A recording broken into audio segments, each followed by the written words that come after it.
Are you a crazy busy woman wearing a million different hats, but some days you just feel the need to go home, shut the door, shut the world out? You could be an introverted extrovert, just like me. I'm Jen Churchill, and I help midlife women regain their confidence through mindset, makeup, and skincare so they look and feel amazing and can live their best life. Just like you, I'm a busy woman navigating the excitement of modern day life. As a corporate worker, a devoted wife and dog mum, a side hustler, and a volunteer of 2 amazing organisations, I know just how difficult it is to wear all of those multiple hats. In all of the chaos, I also know how difficult it is to take time out for you and the guilt that comes with that when you try. So what I've come to realise is the importance of mindset that goes along with the vitality of self-care. Now I'm in my 50s, I also acknowledge that I can't do it all like I once thought I could.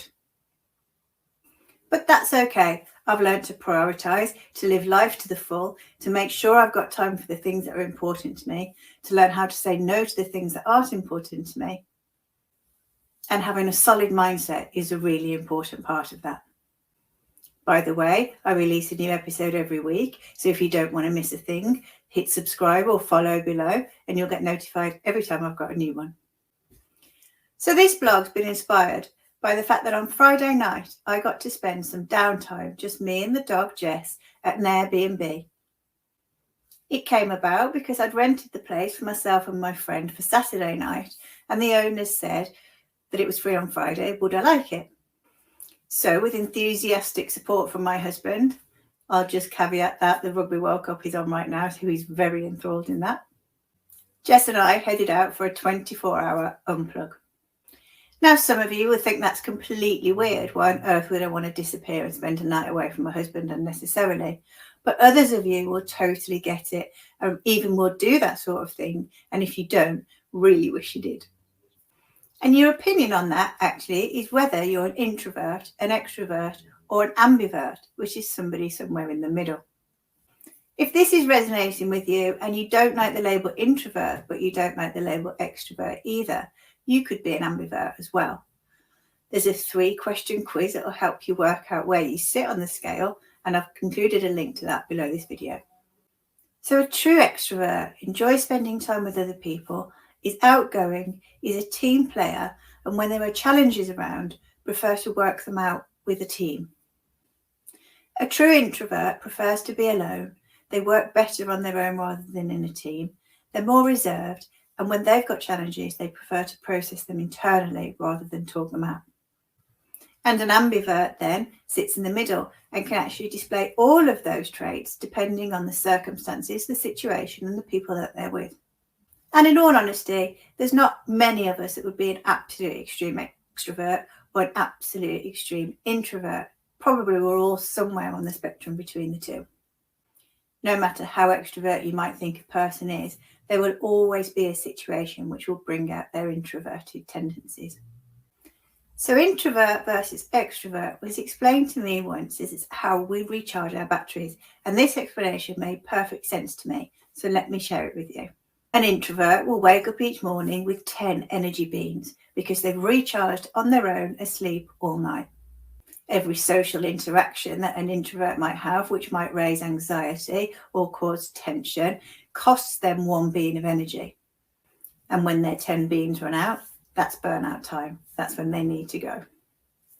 Using the same analogy, an extrovert will wake up in the morning with no beams of energy because they've been on their own all night. Therefore, then every social interaction they have, they will gain a beam. In other words, they need these social interactions to energize them. For an ambivert or an introverted extrovert like me, they wake up, for example, with 5 beams.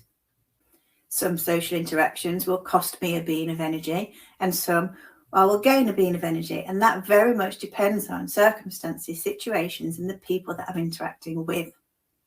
I really value my own self-time, and when I talk about my postmenopausal mindset, one of the things that I really make sure that I have is enough self-time for me to be able to recharge. That said, I also love people and I love spending time with them. But not all people. So in circumstances where I feel like somebody is judging me, that will bring me to introversion in a heartbeat. So an introverted extrovert might have a wide group of friends, but within that, a real close core group of friends. I know I do. And as I'm celebrating my 50th, I'm having lots of little weekends with those core groups of people rather than one great big party, which would freak me out completely. As I get to spend quality time with a smaller group of people, I gain energy rather than a great big party, which would suck the life out of me, I'm not going to lie. But being an ambivert somewhere in the middle is an absolutely great place to be. And like I said, most, if not all of us, are somewhere in the middle on that scale somewhere. This is where the self-reflection now needs to come in. As an ambivert, we can draw on extrovert personality traits when we need to and mix those in with introverted skills as well.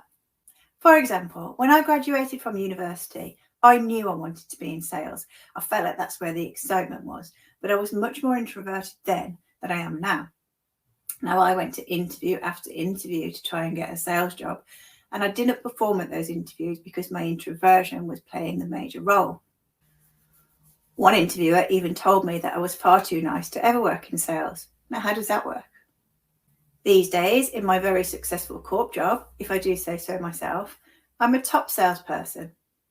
And here's how I do it.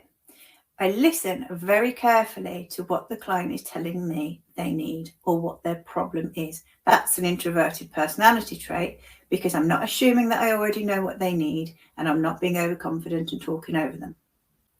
Then, when I've gained the knowledge of what the problem is and what it is they need, I can draw on my extroverted skills to come up with a solution and close that sale. The blend is the good thing. So now it's time for you to get conscious, for you to work out which situations recharge you and which ones drain you. Once you know those things, it's like having a superpower, and you can put things in place to make sure that you never feel so drained or you run out of those energy beams.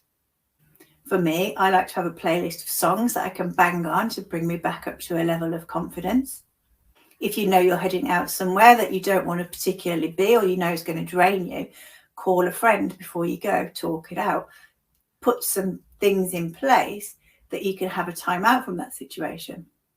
You know, I've already talked about big parties as something that I don't cope with particularly well, but like work, Christmas parties or holiday parties, some family events freak me out. For you, those situations will be different things. I hope you found this useful. I love to hear your feedback, and of course, if you've got any questions, I do answer them personally. So please pop them down below with a thumbs up if you don't mind. I really appreciate your feedback, and it helps other people find my stuff as well. And in the meantime, you have a fantastic week.